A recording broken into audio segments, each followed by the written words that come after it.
का तीर्थत्व भी धीरे धीरे लोग नष्ट करते जा रहे हैं। आज कोई धाम की यात्रा भी जाता है तो भगवान के दर्शन करने के लिए नहीं, आज कोई वृंदावन जा रहा है, कोई बद्रीनाथ केदारनाथ जा रहा है तो लोग महाराज रील बनाने के लिए वहां पहुंच रहे हैं, सेल्फी लेने, फोटो लेने के लिए पहुंच रहे हैं। तीर्थों का धीरे धीरे मर्यादा समाप्त होती जा रही है।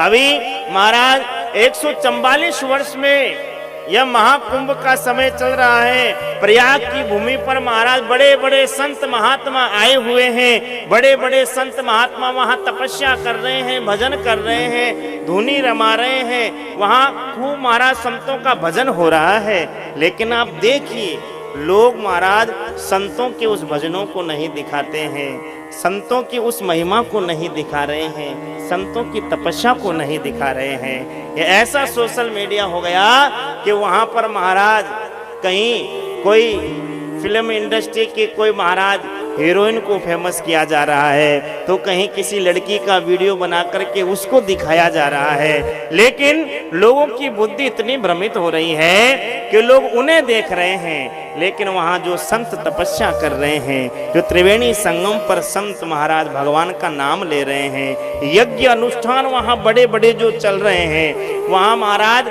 बड़े बड़े संत खूब महाराज यज्ञों में आहुतियां लगा रहे हैं। मैं 16 तारीख को अभी वहाँ से प्रयागराज से ही आया हूँ।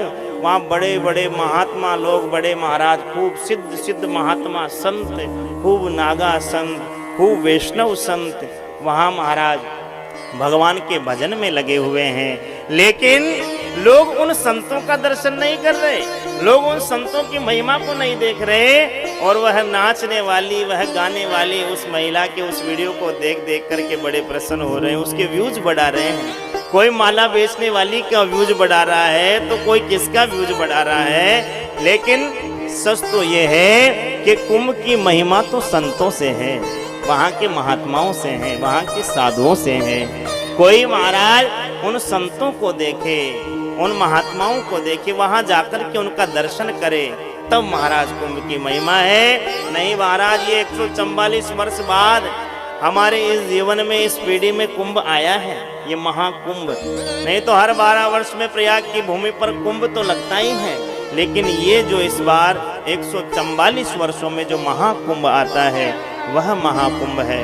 और महाराज खूब लोग वहां पर, खूब भीड़ लगी हुई है। और योगी जी ने ऐसी व्यवस्था कर रखी है कि कोई व्यक्ति यदि डर रहा हो कि भाई वहां बहुत भीड़ है, कुंभ में कैसे रहेंगे, कैसे जाएंगे, और कई लोग अफवाह भी फैला रहे हैं, जो विधर्मी लोग हैं वो अफवाहें भी फैला रहे हैं, लेकिन डरने वाली कोई बात नहीं।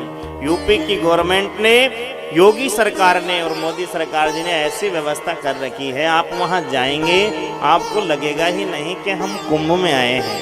ऐसा नया नगर का निर्माण कर दिया, अलग अलग सेक्टर बांट दिए, अलग अलग बड़ी बड़ी महाराज रोडें बना दी, और ऐसी वहां पर व्यवस्था की है कि आप आराम से जाकर त्रिवेणी संगम में डुबकी लगा सकते हैं, कुंभ में डुबकी लगाकर अपने जीवन को धन्य कर सकते हैं। तो भैया ये जो फोन में जो दिखाया जा रहा है, इन बातों पर ध्यान नहीं दे करके कुंभ की महिमा पर ध्यान दें, वहां जाएं, कुंभ में डुबकी लगाएं। नहीं तो महाराज ये 144 वर्ष बाद का ये जो कुंभ हमारी पीढ़ी में आया है, अब इसके लिए 50 वर्ष बाद हमें दोबारा जन्म लेना पड़ेगा, तब जाकर के इसमें हम सम्मिलित हो पाएंगे।